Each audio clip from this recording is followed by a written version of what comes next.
Good morning, everybody. We're getting another shot over here on the James River. Plenty of activity out there today. But I've come on over to the other side. I'm over at Tyler Beach. I'm sure some of y'all are real familiar with it. Got some boats in the harbor over there, and most of them out working. Gonna be coming in here, and got the truck sitting there waiting. So I know y'all are familiar with this. Looks a little different now from the last time I was here, but want to come over here and got something special for y'all today. I was able to get the opportunity to sit down with Mr. Benny Hogge. Got Mr. Benny Hogge. Let me get this phone set here since I was trying to look at the river. Got Mr. Benny Hogge and his son Jeff sitting here with me.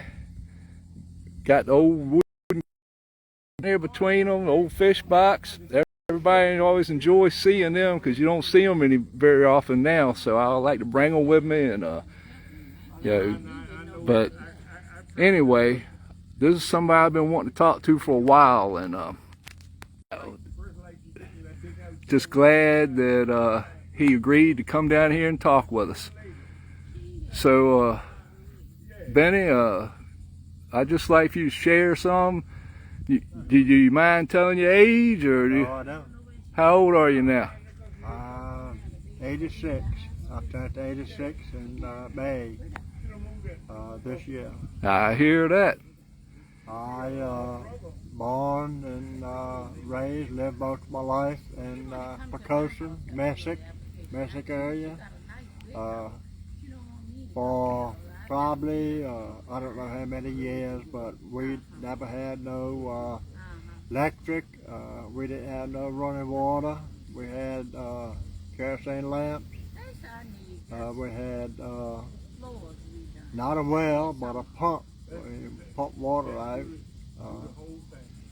Your dad not burn no lamps or light in the nighttime in the summertime because of mosquitoes. And I mean mosquitoes. I don't mean just a few, but I mean a lot of mosquitoes. I started, I quit school when I was 15. I guess that was probably a big mistake, but anyway, I did it. I didn't do nothing for a year. I loafed and rambled in the woods with my friends, and started working James River when I was 16. James Wilbur first, my cousin, and Peter Pat, his brother-in-law. I was culling the oysters. I think the clean coals, I believe, was $2.50, I believe, and rough coals, I think, was 80 cents a bushel. My day's work was $4 to $7. I never made over $7. I dipped back under $4. I guess that kind of gets in your blood. Salt water gets in your blood. I think that most watermen will agree. Oh yeah. You never grow old. You never grow out of it. It's always in you. Absolutely. And, I still love it. I wish I could do it, but I can't. So right here behind us, we got the James River. You done work about every rock on her, ain't you? Just about. We worked both sides of the river. We worked over in the Pond Shoals over this way. When the wind was to the westward, worked down Thomas's a lot when the weather was fit.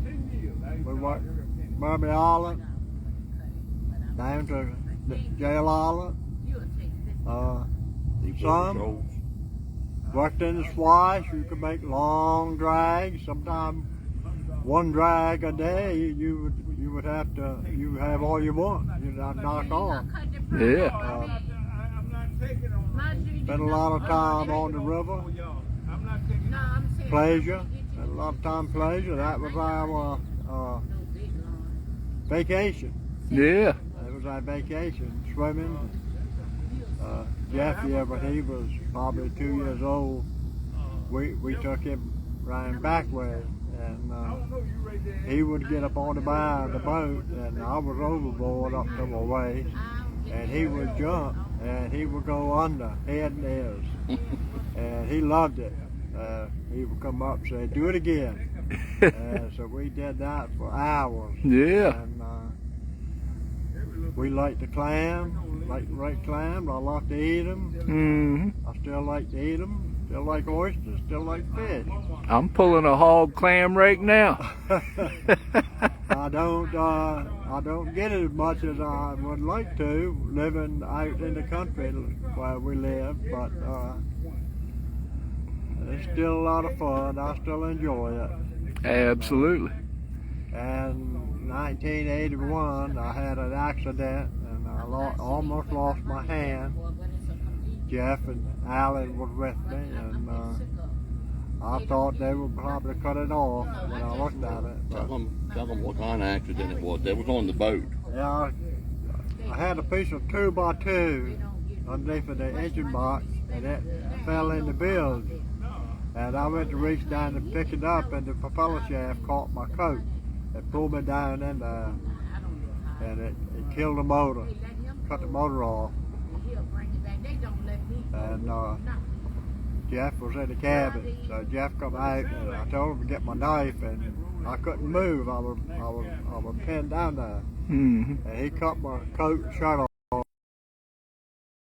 It was going everywhere, and I didn't wear glasses then. I had a place over my eye with 10 stitches into it. Broke the exhaust pipe off flush. One in and out. All right, here we go. No, Anyway, you was telling me earlier that you used to hand tong around my daddy, Claudia Holston, and oh yeah, Herbert Holston, his brother. They were working together. yeah. And We worked around them all the time. You know, they were good friends.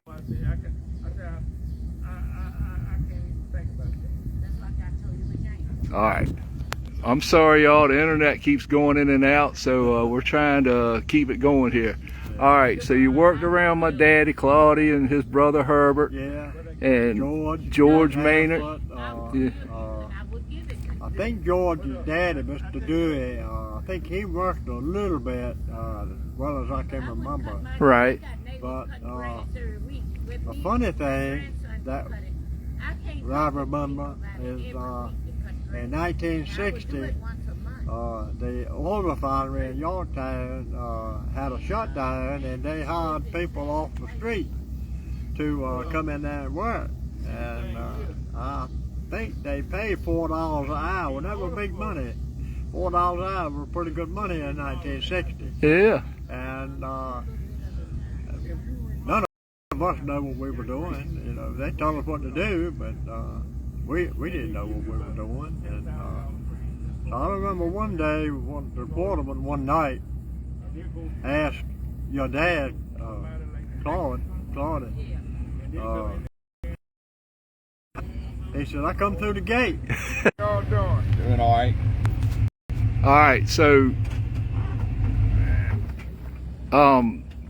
we were talking about George. Didn't you say him and Cody Pauls worked together? Cody Pauls worked together. They had I think it was. All right. Thank you. Thank you. All right. Okay, we're back. Go ahead.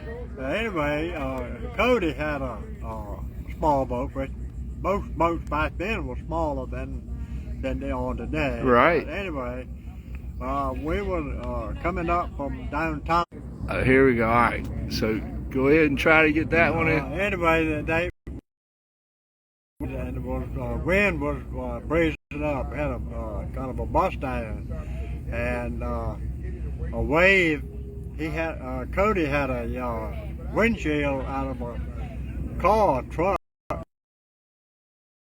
and a wave hit that windshield at the tree. There you go. All right. So the windshield busted out and filled the house full of water. A wave come over the bow and hit the windshield and knocked it out, and it kind of put a lot of water in the boat. But they were almost in deep creeks. All right. Here we go. All right, Benny. Internet's going in and out. We're having a hard time keeping this going. So, is there something you'd like to say, everybody, before we wrap this up? Well, I'll tell you, I just lost my wife. Sorry to hear that. 65 years. Mm. I can tell you, if you got a wife, cherish her. Mm-hmm. Wife, if you got a husband, cherish him. Absolutely. You never know when it's going to stop, come to an end. Right. So, anybody that's watching this, I'd say God bless you. And may the love of Jesus fill your heart.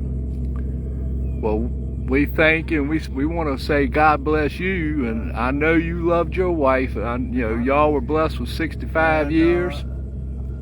Today, I had a sister that died 53 years ago today from a blood clot. Probably a lot of people know her by the name of Hogge.